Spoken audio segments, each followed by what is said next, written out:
औज़ु बिल्लाहि मिनश शैतानिर रजीम बिस्मिल्लाहिर रहमानिर रहीम। आज हमारा टॉपिक जीम शीन या ज़बान के वस्त यानी कि दरमियान से निकलते हैं और उसी के मुकाबिल तालु का वस्त जो है वो इस्तेमाल होता है। ये देखिए, मैंने आपको याद है कि मैंने आपको ये तस्वीर दिखाई थी पिछली दफ़ा, और ये है ज़बान का वस्त यानी दरमियानी हिस्सा। इस वसत लिसान को आप जब ऊपर उठाते हैं और तालु के वस्त में यानी सख्त तालु की तरफ ऊपर उठा लेते हैं और इसको पूरा चिपका देते हैं पूरे जमाव के साथ, तो जीम अदा होता है। और आप देखें कि प्रेशर कितना बन रहा है यहाँ पर।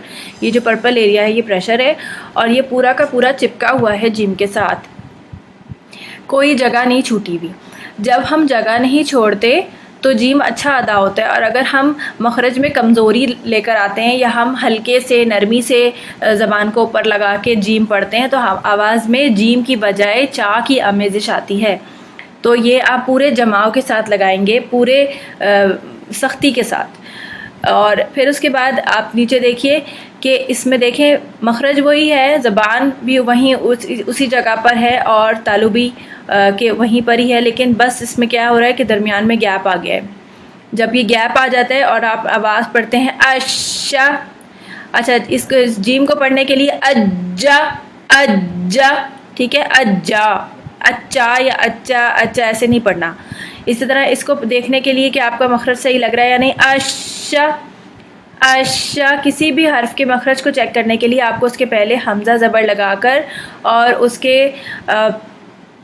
हर्फ पे तशदीद ज़बर लगाना होता है।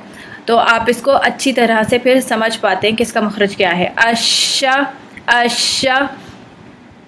शीन को पढ़ने के लिए जब आप शीन को पढ़ते हैं तो इसकी आवाज़ फैलती है, आवाज़ दांतों से दरमियान से ऐसे निकलती है और आवाज़ में शोर होता है, इसको तफशी कहते हैं। शीन की आवाज़ में जो फैलाव होता है उसको तफशी कहते हैं। फिर आप देख रहे हैं कि सेम एरिया है, सेम तालु है, बस अब ज़बान ज़्यादा गैप के साथ आ गई है। ये एरिया सेम है, आपको लग रहा है कि ये शायद आगे का एरिया है, लेकिन ये बस उठी हुई है ज़बान इस वजह से, तो ये एरिया आगे की तरफ आ गया है सुखड़ के। ये सेम एरियाज़ हैं, ज़बान में दरमियान में गैप आ गया है। या को नरमी के साथ अदा करते हैं, अय्या अय्या अय्या अय्या करके, बहुत ज़ोर और जमाव के साथ नहीं पढ़ते या को, वरना या में उर्दू के जैसे शाह की आमेज़िश आ जाती है, जो कि गलत है। और अरबी में या और वाव दोनों ही लीन लेटर्स कहलाते हैं। लीन अरबी का लफ्ज़ है, इसका मतलब होता है नरमी। और इसको पढ़ने के लिए आपको नबर करना होता है, यानी आवाज़ में एक जंप आता है आवाज़ का, और आवाज़ जो है वो रेज़ होती है। तो जब आप या तशदीद या वाव तशदीद को पढ़ते हैं, मैंने वाव तशदीद पे भी आपको बताया था, अय्या अय्या अय्या अय्या अय्या करके नहीं पढ़ना, ठीक है। बस आवाज़ आपकी बढ़ जाएगी और ताकि सुनने वाले को पता चल जाए कि यहाँ पर तशदीद है, अय्या, ठीक जी। तरतीब देख लेते हैं।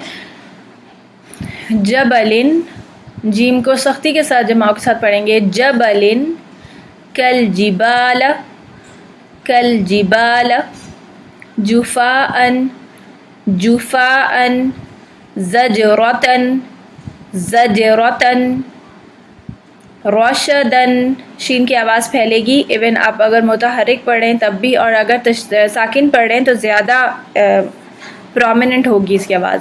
रशदन, शिदादन, शिदादन, शुहुबन, शुहुबन, तश्तही, तश्तही। ये हा या ज़ेर ही आई मद है, इसको लंबा करके पढ़ेंगे। आगे यईसा, यईसा, इसको लंबा नहीं करेंगे, सिर्फ आपके होंठों के खुलने से ज़बर ज़ेर अदा हो जाते हैं, पूरा मुंह नहीं खुलेगा, आपका मुंह नहीं मूव करेगा। यईसा, बिअय्यी, बिअय्यी, यहाँ पर नबर हो रहा है।